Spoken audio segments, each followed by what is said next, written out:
Do you know about the difference between regular and irregular verbs? Regular and irregular verbs are two types of verbs in English grammar. So, what are regular verbs and how are they different from irregular verbs? Regular verbs are those that follow a predictable pattern of conjugation, typically adding ed to the base form to form past tense and past participle. For example, the verb walk is a regular verb, and its past tense and past participle forms are walked. On the other hand, irregular verbs do not follow this predictable pattern, and their past tense and past participle forms often have unique spellings.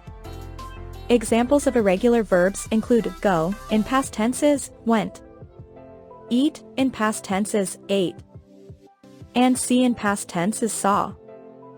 It is important to learn both regular and irregular verbs in order to use them accurately in written and spoken English. Now, you must be thinking as to how to identify them. To identify whether a verb is regular or irregular, it is necessary to memorize a list of common irregular verbs, as well as to become familiar with the basic rules of verb conjugation in English grammar. Keeping a list of both regular and irregular verbs, and practicing their usage in sentences, can help to solidify this knowledge over time. Here are some possible rules for regular verbs. 1. Regular verbs follow the general rules of conjugating verbs. 2. For regular verbs in the past simple tense, add ed to the base form of the verb. 3. For regular verbs ending in a single vowel followed by a single consonant, double the consonant and add ed. 4. In some cases, regular verbs may add just a d instead of ed. For example, fry will be fried. 5. The present participle for regular verbs ends in ing.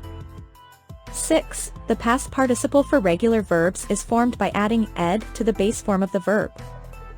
7. Regular verbs have uniformity in changing tense compared to irregular verbs. 8. Regular verbs are easy to conjugate since the rules are consistent unlike irregular verbs. It's important to note that there may be some exceptions to these rules, and that practice is necessary to fully grasp the usage of regular verbs in English grammar.